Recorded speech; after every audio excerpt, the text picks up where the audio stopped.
Halo Bapak Ibu, Saudara-saudari sekalian, lovers and haters. Salam cerdas Indonesiaku. Jumpa lagi kita pada kesempatan kali ini. Bagi Anda semua yang belum subscribe channel saya, silakan subscribe channel saya. Tekan loncengnya agar Anda dapat notifikasi setiap kali saya mengupload video-video saya. Oke, pada kesempatan kali ini saya akan membahas sebuah hot news. Hot news. Apa itu? Yaitu berita tentang 28 penawaran investasi bodong yang ditutup oleh Satgas Waspada Investasi. Yang mana di dalamnya itu, kalau di sini saya lihat ada juga snack video yang pernah saya sebutkan. Ini menarik. Oke. Nah, di sini adalah list yang selalu dikeluarkan oleh Satgas Waspada Investasi setiap bulannya. Oke. Nah, kita lihat dulu di sini daftar komplitnya. Kita lihat di sini daftar komplitnya ada 28 karena ini kecil. Saya coba pecah dua ya supaya kita bisa konsentrasi melihatnya. Kita lihat di sini 13 pertama dulu ya. Di sini ada yang pertama, Anda bisa lihatlah di situ ya, PT Berbagi Bintang Teknologi ya kan, yang menawarkan equity cross funding tanpa izin gitu ya. Yang nomor 2 PT Prioritas Inti Sejahtera yang menjalankan Smart in Pay yang banyak diminta tapi belum sempat saya review karena saya sudah tahu lah ini aplikasi yang sebenarnya sudah lama gitu ya. Oke, sistem pembayaran tanpa izin. Anda bisa lihat lagi lah, The Totole gitu ya. Ada yang keempat, Totole juga namanya. Nah, yang kelima ini yang heboh juga. PT Sukses Indo Network Digital. Ini kasihan juga ya, belum sempat launching. Vito, ini Vito ya. Penjualan langsung tanpa izin sudah dibilang investasi bodong. Makanya Vito ini pada tanggal 25 Februari, saya sudah bahas begitu, tidak jadi launching. Tidak jadi launching. Saya sudah dengar video dari CEO-nya katanya nanti ditunda 17 Agustus. Lama banget gitu ya. Padahal kan sebelumnya digadang-gadang 25 Februari. Dan yang saya dengar sudah mulai menerima pendaftaran. Tapi saya nggak tahu lah, itu bukan urusan saya. Kemudian ada Smart Plan. Anda bisa lihat di situlah semuanya ya. Yang 9 ini yang robot untuk trading forex. Smart X Boot. Antares yang juga banyak diminta, belum sempat saya bahas, sudah dinyatakan bodong. Forsage sudah pernah saya bahas. Saya bilang ini hindari. Ternyata benar, ya kan? Anda bisa lihat di sinilah. Yang ke-13 itu adalah Golden Bird. Ya, muncul setelah ternak sapi Pasteur yang sudah pernah saya bahas juga yang bodong. Oke, ini 13 pertama. Mari kita lihat yang berikutnya, yang mana di dalamnya ada apa tadi yang saya bilang snack video, oke, yang menghebohkan. Wah, Pak Chandra ternyata disangka gitu ya main smart video, snack video yang akhirnya bodong. Ya oke, kita dari nomor 14 sampai nomor 28. Yang 14 itu Koperasi Simpan Pinjam Sarjana apa itu Sepadu Indonesia ya. Ini yang menyelenggarakan money game, penyelenggara TikTok Cash. Oke, sebelum saya sebutkan satu persatu, Anda coba keker gitu ya, Anda lihat sini, apa yang menarik dari sini, selain yang nomor 28 snack video itu. Dari nomor 14 sampai nomor 27, jelas SWI mengatakan money game, money game, money game, money game, money game, money game, money game. Iya kan? 28 snack video tidak disebut money game. Cuma disebut penyelenggara konten video tanpa izin. Nanti kita akan ke sana lagi. Oke? Kita cepat saja di sini ya. Koperasi Simpan Pinjam tadi yang penyelenggara TikTok Cash dibilang ilegal. Kemudian Eksadana Visindo, Go Champion nomor 16. Pernah saya bahas. Yang saya bilang juga ini nggak benar nih. Apa namanya? Arisan berantai. Seperti MMM, manusia memakan manusia. Monyet menipu monyet. Ya kan? Wah, saya dulu dibully bisa-bisa nih waktu membahas Go Champion. Malah ditantang, mau dibeliin tiket ke Batam, ya. Tapi dia cuma beliin tiket gitu, nggak beliin tiket hotel gitu ya. Saya males lah, ya kan. Mau ngajakin debat, percuma lah. Ya, mau debat apa sama saya? Kemudian 17 TikTokers produknya. Kalau yang 14 penyelenggaranya. Kemudian 18 berkah berbagi, 19 game boot group. Terus 20 komunitas berbagi rizki, 21 Komero, 22 share Lizard. Ya kan?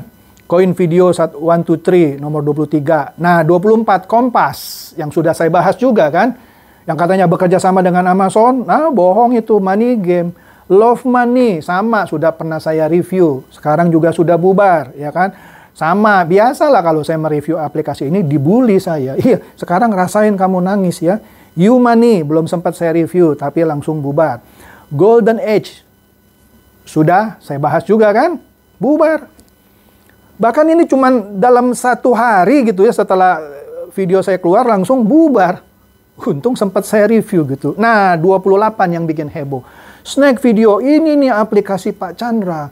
Ternyata masuk juga di daftar ilegal gitu ya. Oke, sebentar nanti saya bahas ya. Sebentar saya bahas ya. Oke, sekarang mari kita lihat kenapa yang namanya siapa tadi Snack Video itu bisa masuk ke daftar ilegalnya SWI. Oke. Tapi sebelum itu saya mau mereview sedikit mengenai ini, mengenai statement dari beberapa leader yang menyatakan, tuh dari 28 investasi bodong, VTube sudah tidak ada lagi di situ. Oke, besok saya akan mereview lebih detail pernyataan seorang leader, salah satunya si Dema itu, ya, yang suka menyebarkan hoax itu. Saya akan review lebih detail, tapi besok. Yang katanya ini sudah tidak ada ini, berarti VTube sudah legal. Ya sudahlah, ya kan? Saya sudah katakan berkali-kali bahwa itu adalah list bulanan. Bukan berarti kalau tidak ada di situ artinya dia sudah legal, bukan. Besok saya jelaskan. Ya. Sekarang saya tanya, Alimama ada nggak di daftar di bulan Maret? Nggak ada. Apakah Alimama jadi legal? Ya enggak lah. Hanya orang bodoh yang bilang Alimama jadi legal gitu. Jadi Union ada nggak di list yang tadi bulan? Nggak ada kan? Apakah legal? Enggak lah, tetap ilegal. Ya, saya berani tebak nanti yang tadi aplikasi yang misalnya Kompas gitu ya, pasti bulan depan nggak ada. Snack Video bulan depan pasti nggak ada. Pasti nggak ada, oke? Nah, sekarang kita lihat mengenai Snack Video yang tadi saya katakan, inilah yang menarik. Nah, review sedikit ya, saya sudah bahas sebenarnya. Snack Video atau yang disebut Kuai di China itu sudah di-download 400 juta lebih. Kan saya sudah jelaskan dia ingin menyaingi TikTok, ya kan? Bahkan di Indonesia tercatat sudah 100 juta download lebih, ya kan? Sudah katanya, ya saya belum lihat nilai detailnya, sudah melampaui jumlah download di TikTok katanya. Ya sudahlah, itu nggak penting gitu ya. Bandingkan dengan VTube ya, yang ngomong 17 juta itu pun palsu. Palsu. Nah, baik TikTok maupun Snack Video yang kira-kira sudah 100 juta lebih download dibanding cuma 17 juta di VTube.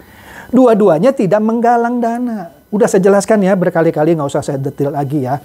Nah, di sini beda dengan VTube yang ngakunya sudah 17 juta, tapi ngumpulkan dana, makan-makan uang. Inilah money game.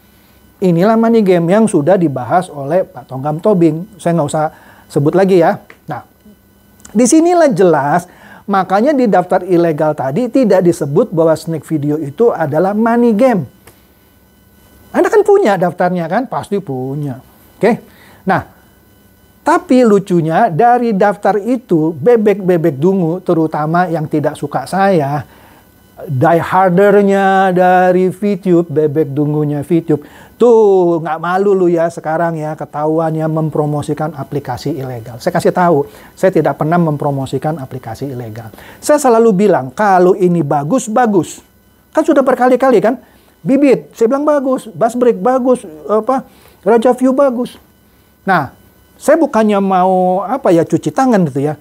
Tapi kemudian setelah berapa lama kemudian dinyatakan ilegal, walaupun ntar ilegalnya menarik, saya mau bahas gitu ya. Misalnya nih ya, sewaktu-waktu setelah saya 3 bulan bahas Buzzbreak, kemudian Buzzbreak misalnya dinyatakan ilegal karena sesuatu dan iya, Itu urusannya si Basbrek gitu. Sekali lagi bukan saya bermaksud mencuci tangan. Karena kasusnya ini menarik. Saya akan jelaskan. Supaya Anda tambah cerdas. Oke? Nah, di sini lucunya mereka sendiri yang berbulan-bulan bermain ini nggak tahu malu gitu. Saya yang cuman ngomong, waduh dibully gitu. Saya nggak apa-apa. Saya bilang kalau Anda mau bully saya, bulilah dengan cerdas. Tapi kalau Anda bully sampai ke personal, saya nggak segan-segan kok untuk blok Anda gitu ya. Silakanlah Anda mau pakai statement saya bahwa saya mempromosikan snack video. Saya bukan mempromosikan, saya bilang ini bagus gitu ya. Ya kan? Silakan. Wah, Pak Chandra itu mempromosikan aplikasi ilegal, tidak konsisten. Saya kecewa. Terserah. Saya tidak pernah mempromosikan atau membilang sesuatu yang jelek jadi bagus atau bagus jadi jelek, nggak pernah. Beberapa orang yang komen di komentar saya bilang, Pak terima kasih, saya bener loh dapat duitnya. Ya memang bener orang dia promosi gitu ya. Nah inilah yang saya bilang kedunguan dari bebek dungu yang sebenarnya justru mereka harusnya malu. Sudah berbulan-bulan main aplikasi ilegal. Kok masa sekarang gara-gara ini masuk ke situ mau membuli saya. Saya akan jelaskan kenapa disebut aplikasi ilegal. Tenang. Bukan bermaksud mau membersihkan diri, enggak. Memang harus saya bahas supaya Anda tambah pintar semuanya. Nah, sekali lagi yang saya katakan, snack video tadi satu-satunya yang tidak disebut money game kan, cuma dikatakan aplikasi penyedia konten tak berizin. Oke, di sini menarik. Yang pasti satu, saya tidak salah bahwa aplikasi ini tidak menghimpun dana ya, maka tidak disebut money game. Itu dulu satu. Dia promosi. Nah, dia disebut menjadi ilegal karena tidak memiliki izin. Nah, menariknya di berita-berita yang saya baca, saya harus mengacungkan jempol. Sekali lagi saya bilang ini bagus. Tim snack video di Indonesia langsung menghubungi SWI. Dia bilang, oke, kalau dikatakan kami tidak punya izin, kami urus izin. Wah, berarti benar Pak, itu ilegal, nggak punya izin. Nanti dulu saya terangkan maksudnya apa itu izin. Oke? Snack video tidak mau berdebat. Sebenarnya, kalau snack video mau berdebat, Pak, TikTok punya izin nggak? Kan harus dijawab dong. Kan itu saingannya. Tapi snack video dia tidak mau berdebat. Oke, Bapak suruh saya urus izin, saya urus. Percaya saya, izin ini akan keluar dalam seminggu sampai sebulan. Nggak usah tuh seperti yang namanya VTube yang sudah 8 bulan nggak kelar-kelar. Karena memang nakal, udah dibilang ilegal, didiemin terus gitu. Ya kan? Oke. Manajemen snack video dia tidak mau berdebat. Dia bilang, oke, kalau dibilang kami harus mengurus izin, kami urus. Oke. Nah, tapi silakan Anda cek. Apakah sekarang snack video hilang dari Play Store? Play Store-nya Google? Atau dari App Store-nya Apple? Dia ada di dua platform ini. Kalau aplikasi yang serius pasti ada di dua platform, Android dan Apple. VTube cuman ada di Android, nggak ada dia di Apple. Nggak bakal masuk dia. Oke? Masih ada nggak snack video? Masih. Anda bisa download nggak sekarang snack video? Masih. Tidak seperti VTube yang sudah dihilangkan. Sudahlah, Anda harusnya malu. Jangan bilang itu sudah diblokir. Anda coba cek di Play Store, masih ada. Ya, jadi kalau mau bully saya, bully yang pintar. Oke? Nah, jadi sekarang bagaimana tuh Pak? Tapi sekarang sudah masuk daftar ilegal dan dinyatakan oleh SWI ilegal. Nah, ini yang saya mau jelaskan. Oke? Pelan-pelan ya, supaya Anda tambah pintar nih sekarang. Ya, ini sebenarnya bahan kuliah yang saya berikan kepada mahasiswa atau audiens gitu ya. Tapi saya kasih Anda ya. Sekarang saya mau tanya. Anda tahukah yang namanya produk Google, mesin pencari itu? Google Map, kemudian Facebook, YouTube, Netflix, Instagram, Twitter, itu dinyatakan ilegal di China. Tahu kan? Kalau Anda nggak tahu berarti piknik Anda kurang jauh. Ilegal di China. Kenapa mereka ilegal? Mereka money game? Bukan. Google mana bikin money game, Google Map mana money game, Facebook mana money game, ya kan? YouTube bukan money game, Netflix, Instagram bukan, Twitter juga bukan. Tapi dia ilegal di China. Kenapa alasannya? Karena satu, alasan politik. Karena ada perang dingin gitu ya, perang dagang whatever lah dengan Amerika. Kedua, Karena pemerintah di sana mau membatasi kebebasan berekspresi. Ya kan mereka kan dikontrol. Itu kan kebijaksanaan politik dari sebuah negara. Jadi ilegal di China bukan berarti ilegal di Indonesia. Ilegal misalnya di Taiwan. Tidak. Tapi tetap dicap ilegal. Iya kan? Sampai situ mulai jelas ya. Kedua, Anda pernah dengar namanya aplikasi namanya Vimeo? Aplikasi ya konten-konten video gitu ya. Yang pernah diblokir oleh Menteri Kominfo yang waktu zaman Pak SBY, Pak Tifatul Sembiring. Di sekitar tahun 2014-an. Pernah kan? Kemudian waktu di zaman Pak Rudiantara, wah ribut orang-orang tuh netizen. Kenapa diblokir? Iya, Pak Tifatul kan bilang ada konten-konten yang berbau pornografi. Sebenarnya bukan salah Vimeo-nya sih, salah yang mengupload videonya. Harusnya itu di blok gitu ya. Tapi bukan platformnya yang salah. Oke? Tapi akhirnya dibukalah waktu zaman Pak Rudiantara. Sekarang Anda cek di Play Store, ada nggak yang namanya Vimeo? Bisa di-download nggak? Bisa. Pertanyaan saya, Vimeo punya izin di Indonesia? Nggak punya. Nggak ada. Benar. Oke? Kemudian, sebenarnya konten-konten yang berbau pornografi pernah ada di YouTube pada masa-masa awal. Waktu dia belum begitu canggih. Makanya sekarang YouTube kan mengandalkan juga laporan gitu kan dari orang-orang. Wah ini Pak mengandung pornografi di menit sekian misalnya. Diturunkan sama YouTube. Nah mungkin pada waktu itu Vimeo kurang canggih lah atau kurang akurat dalam menyaring konten. Atau mungkin tidak terlalu menghiraukan masukan orang bahwa di dalam Vimeo itu ada konten-konten yang tidak pantas. Oke? Kemudian ketiga, TikTok. TikTok pernah diblokir seminggu karena ada konten yang dianggap tidak sesuai dengan masyarakat Indonesia. Tetapi TikTok money game bukan. Kan dia juga pernah memberikan promosi? Bukan.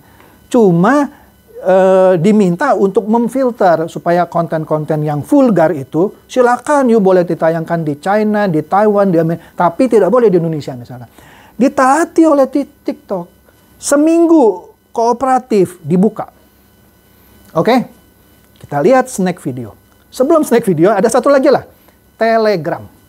Telegram pernah nggak dibilang ilegal? Pernah. Pernah. Zaman Pak Rudiantara. Kenapa? Karena ternyata Telegram itu dipakai oleh sekelompok teroris. Padahal bukan salah Telegramnya kan. Salah terorisnya gitu kan. Tetapi memang Telegram memberikan kemudahan. Bisa banyak dibanding WhatsApp yang cuma 256 orang dalam satu grup. Tetapi kooperatif nggak yang namanya Telegram? Datang CEO-nya menghadap Pak Rudiantara. Oke Pak, apa yang harus kami lakukan? Bla bla bla. Oke, kamu harus lakukan gini. Siapa? Dilakukan sebentar. Sekarang Telegram dipakai lagi nggak? Dipakai. Terutama sama pemain-pemain money game juga. Seperti VTube juga menggunakan Telegram. Nah, sekarang apakah gara-gara dipakai oleh para penggiat money game seperti VTube gitu ya, terus Telegram harus dihapus lagi? Ya enggak lah, di Uber itu admin money game-nya harusnya. Jangan Telegramnya lagi diblokir. Nah, jadi dengan kata lain, Vimeo pernah dibilang ilegal. YouTube nggak pernah ya, saya cuma kasih contoh.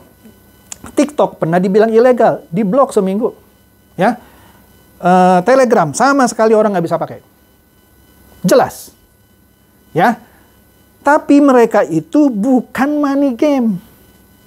Bukan money game, karena ada hal-hal tertentu. Seperti tadi produk Google, Facebook, YouTube, Netflix, Instagram, Twitter di China juga dibilang ilegal. Karena ada alasan tertentu. Oke? Nah, sekarang lebih tajam lagi nih. Kenapa akhirnya snack video harus dimasukkan ke daftar ilegal meski dia bukan money game? Harus fair dong kalau kita menganalisa, membedah sesuatu. Saya bukan membela snack video, saya nggak ada untungnya gitu. Tapi saya mau buat Anda cerdas. Pendapat saya pribadi ya, bukan bermaksud bertentangan dengan SWI. Sebenarnya tidak cocok kalau snack video dibilang daftar investasi bodong. Tidak ada investasi kok yang Anda tanamkan. Sekali lagi ya, bukan bermaksud saya bertentangan dengan SWI atau membela snack video. Saya bukan tim lawyernya Snack Video dia punya tim lawyer yang canggih. Cuman menurut saya kurang tepat kalau dimasukkan sebagai daftar investasi bodong. Tapi kalau mau disebut sebagai daftar investasi yang tak berizin, bukan daftar investasi tak berizin, aplikasi yang tak berizin masih bisa. Oke? Nah, sekarang kita masuk lebih dalam ya. Di dunia hal yang seperti ini, aplikasi-aplikasi itu seperti YouTube, TikTok, Facebook, Instagram, Twitter, Netflix, itu aplikasi-aplikasi yang kategorinya OTT, bukan operasi tangkap tangan ya, atau operasi Chandra Teja, bukan. OTT itu adalah over the top, melalui atas, kira-kira begitulah.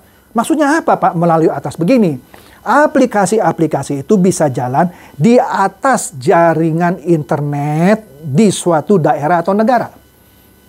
Contoh, di Indonesia kan banyak internet provider. Kemudian kalau yang menggunakan handphone seperti dari provider Telkomsel, XL, Indosat, Smartfren, dan lain-lain, mereka juga menyediakan jalur internetnya kan. Nah, aplikasi ini berjalan over the top dari jalur internet yang ada di sebuah negara. Ya kan? Nah, saya sebagai waktu itu Direktur Operasional IMOKA, sekarang saya Sekjen IMOKA-nya, terlibat di dalam banyak diskusi mengenai OTT. IMOKA juga anggota Mastel pada waktu itu. Nah, di situ kami berdiskusi. Nah, yang kami diskusikan adalah misalnya, apakah sebuah bisnis gitu ya, itu layak atau tidak diberikan, apakah dia boleh beroperasi gitu ya di Indonesia. Maksudnya begini, para penyedia jasa internet kemudian mengajukan masalah ini ke negara untuk dipikirkan. Karena begini, mereka menganggap mereka capek-capek bikin jalur internet, aplikasi ini datang dari luar negeri gitu ya.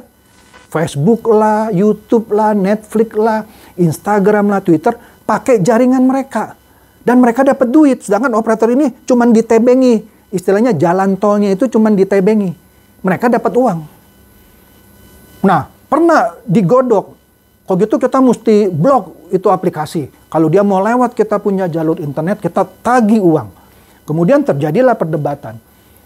Lah, bukankah Anda misalnya ya, ketika aplikasi itu lewat kan orang yang pakai aplikasi itu harus beli paket data. Anda kan juga dapat penghasilan kan, kira-kira begitu. Tapi operator bilang, tapi kan kami cuma dapat kuenya kecil, cuman orang bayar paket data. Oh, mereka kan dapat iklan apa kan besar. Enak aja mereka dapat iklan itu. Nah, itu sampai awal tahun ini belum selesai. Belum selesai. Sedang digodok bagaimana peraturannya mereka itu harus berkontribusi kepada negara. Oke? Kita lihat dulu nih satu berita ya. Berita ini menarik. Ini berita dari tahun 2019. Baca judulnya, Sri Mulyani kejar pajak Google, CS, dan kawan-kawan maksudnya. Siapa itu? Google, Facebook, YouTube, Netflix, hingga Spotify. Pertanyaan saya, pada waktu itu, mereka sudah punya izin nggak di sini? Enggak, mereka perusahaannya ada di Amerika kok. Loh kok bisa perusahaan Amerika produknya dipakai? Iyalah, namanya search engine itu mau ada di Amerika, dipakai sama orang Indonesia, dan dikasih gratis. Nggak bisa di Uber harus minta izin. Tapi ketika Google memasang iklan, ya kan, di sejumlah situs dan bahkan di YouTube, kan pemerintah sudah mulai mikir, enak aja ini pakai jalur internet, para internet provider kita, dia dapat duit, kita nggak dapat apa-apa. Maka waktu itu Ibu Sri Mulyani mengejar pajak Google dan kawan-kawan. Kan sempat ribut waktu itu. Anda search lah, ya. Akhirnya Indonesia berhasil menggetok palu, bayar. Kalau nggak bayar, kami gunting. Istilahnya diblokir gitu. Cuman waktu itu gampang juga. Orang-orang penggiat dunia internet seperti kami dari Asosiasi IMOKA. Kalau sampai Google digunting, kita mau search engine yang mana ya? Yahoo. Yahoo juga sama harus bayar pajak ke kita. Pakai apa search engine? Nggak punya kita search engine. Kalau China berani memotong Google karena dia punya Baidu. Indonesia nggak punya, maka dia berani, dia gunting Google. Nah, kita gampang, tapi akhirnya menang juga, kita bisa narik. Saya lupa berapa itu pajak yang ditarik oleh Ibu Sri Mulyani. Semuanya tunduk. Pertanyaannya, sebelum dia bayar atau waktu itu, ada nggak izin mereka beroperasi? Enggak, orang dia beroperasi dari Amerika. Dia bukan perusahaan yang bikin di Indonesia. Oke? Nah, kalau pada waktu itu dibilang Google ilegal, bisa. Kenapa? Lu nggak bayar pajak. Saya bilang kamu ilegal. Cuman sampai sekarang, bahkan pada waktu itu nggak pernah di stempel ilegal. Cuman di Uber, kamu mesti bayar pajak. Kalau kamu bayar pajak, kamu silakan. Akhirnya kita menang lah ya. Kemudian, kita lihat di sini. Ini barulah menjelang akhir tahun 2020. Rekan saya Pak Nonot di sini, yang pengurus di Mastel, diberitakan di antara news ini bahwa Mastel menilai perlu pengaturan keberadaan OTT global. Yang tadi Google, Facebook, Netflix, Instagram, Twitter, dan lain-lain di Indonesia. Mesti diatur nih. Enak aja dia masuk pakai jaringan internet Indonesia, dia dapat duitnya. Salah satu yang mau dibidik ya seperti Ibu Sri Mulyani, pajaknya misalnya. Atau dibikin peraturan, dia mau beroperasi mesti punya server di Indonesia misalnya. Seperti yang dilakukan ke VTube. Oke? Sudah mulai jelas ya. Ini memang agak teknis tapi saya bikin simpel aja. Kemudian di sini baru bulan Februari ini tahun 2021. Sahabat saya juga Pak Herusu tadi mengatakan dia mengintip regulasi OTT di luar Indonesia ya, mungkin di luar negeri gitu ya. Sudah mulai jelas gitu aturannya gitu ya. Banyak negara lain seperti mancanegara, Uni Eropa telah mengatur keberadaan OTT sehingga bisa mendapatkan pemasukan pajak. Karena masih banyak yang bisa di Uber pajaknya. Saya kurang tahu ya apakah TikTok sudah di Uber untuk bayar pajak di Indonesia. Apakah aplikasi yang baru, yang Hello misalnya, sudah di Uber untuk bayar pajaknya. Kalau yang besar-besar sudah. Google, Facebook, sudah di Uber gitu ya. Nah, di sini harus jelas payung hukumnya. Nah, kembali ke Snack Video. Snack Video pasti ya, catat ya, bukan money game. Karena tadi di list tadi juga bukan dibilang money game. Cuman dibilang pelayanan konten tak berizin. Oke lah, sebenarnya kalau Snack Video dia mau berdebat, bisa panjang sih ya. Oh, musuh saya ada izin nggak? Misalnya. Tapi dia nggak ambil pusing tuh. Ya sudah, izinnya kayak apa? Kami urus. Diurus sama Snack Video. Tadi saya bilang, seminggu sampai sebulan keluar itu izinnya. Enggak seperti VTube yang sudah disemprit dari awal Juli, ngeyel terus. Baru sekarang dihajar, diblokir, diturunin, rasain gitu kan. Snack Video dia enggak ini. Dia datang. Oh, jadi mesti pakai izin Pak ya? Dia enggak argue juga, enggak berdebat. Kan bukannya peraturan OTT kan masing digodok Pak. Dia enggak ambil pusing. Ya kan? Karena peraturan OTT itu belum resmi dibuat secara detail. Ini harus begini, harus begini. Belum. Snack Video pun tahu itu. Tapi dia tidak mau berdebat. Oke Pak, kalau memang dibilang saya harus urus izin, saya urus izinnya. Coba bagaimana? Dia urus. Dia nggak berdebat. Nah, harusnya kalau Anda saya ceritakan begini, Anda harus respect dong. Sekali lagi, bukan berarti saya membela Snack Video. Saya nggak ada urusan sama manajemen Snack Video. Saya juga tidak dibayar bicara ini. Cuman saya harus jelaskan karena banyak orang-orang dungu di sana, terutama bebek dungu dari VTube, yang begitu Snack Video dibilang ilegal, ternyata dia juga mempromosikan aplikasi ilegal. Stupid banget, ya. Saya kasih tahu, Anda boleh membuli saya, tapi pinter dikit gitu. Anda harus cerdas, apa sih yang dibalik itu gitu. Jangan gara-gara kesel sama saya bilang Pak Chandra mempromosikan aplikasi ilegal juga. Menjilat ludah sendiri, ternyata main aplikasi ilegal. Enggak, saya nggak menjilat ludah sendiri. Saya bilang ini bukan money game, dan betul kan, bukan money game. Masalah tadi izin yang terkait dengan OTT yang sudah sejak lama itu, biarkanlah itu urusan Snack Video. Dan dia juga tidak komplain kok. Dan dia bilang, oke kami urus. Sebentar. Oke. Jadi, saran saya, sebaiknya segala sesuatu, saya bukannya bilang saya tidak konsisten ya. Kalau VTube ilegal aja diserang. Kalau Snack Video dibilang ilegal, dibelain. Enggak begitu. VTube bener investasi. Kan dari dulu-dulu orang-orang pemain VTube bilang, VTube bukan investasi. Siapa bilang? Anda beli paket bintang itu Fast-Track investasi. Karena menaruh uang kepada leader. Dipotong komisinya sama VTube. Itu investasi kan? Masing bilang bukan investasi. Investasi, makanya kalau dibilang investasi bodong, betul. Makanya saya bilang tadi, agak kurang tepat. Kalau Snack Video dibilang salah satu dari investasi bodong. Investasi di mananya? Padahal di dalamnya juga nggak disebut money game kan. Kalau dibilang ini adalah aplikasi yang tak berizin, silakan. Itu lebih tepat. Tapi kalau dimasukkan, menurut saya agak kurang tepat. Tapi sekali lagi, saya tidak mau berdebat dengan SWI. Biarkan itu menjadi PR-nya Snack Video dengan SWI. Orang sudah diurus kok oleh Snack Video. Kita lihat saja ya, dalam 1 minggu sampai 1 bulan. Jadi demikian saja bahasan saya mengenai hilangnya VTube dari daftar yang bulan Maret ini seakan-akan sudah legal. Yang akan saya bahas lebih detail ya, pernyataan salah satu leader Bebek Dungu yang sering membuat hoax itu di konten berikutnya ya, supaya lebih cerdas Anda ya. Sekali lagi, saya hanya membeberkan data, tidak bermaksud membela siapapun. Saya hanya menjelaskan inti permasalahannya. Kalau Anda tetap tidak mau menekan, silakan, ya kan? Saya tidak peduli. Anda mau katain saya, wah ternyata Pak Chandra itu juga pemain aplikasi ilegal. Enggak kok. Memang masuk ke daftar ilegalnya SWI. Tapi sudah saya jelaskan ya. Ngerti ya? Jadi kalau Anda mau tetap bully saya, monggo, tapi saya sudah kasih tahu. Saya nggak segan-segan kok untuk ngeblok gitu ya. Saya paling males kalau orang Bebek Dungu masuk ke konten saya cuman hanya untuk komen. Ya ternyata Snack Videonya juga ilegal. Anda komen apa sih gitu ya? Nggak bermutu gitu. Tapi kalau Anda nanya saya, Pak kenapa ya yang Bapak bilang Snack Video itu bagus kok sekarang ilegal? Nah ini saya jelaskan. Tapi kalau Anda masuk ke kolom komen saya bilang, nah ternyata mempromosikan aplikasi ilegal. Itu kan Anda jelas-jelas mau membuli saya. Itu Anda bukan orang yang mau cerdas. Anda hanya ingin melampiaskan kekesalan Anda karena VTube Anda masing diblokir. Ya sudahlah, jangan dilampiaskan ke Snack Video. Kita harus fair ya, belajar cerdas. Jadi demikian saja bahasan saya supaya Anda tambah cerdas. Silakan share video ini kepada teman-teman dan kerabat Anda supaya mereka juga bisa tercerahkan. Seperti biasa, terima kasih.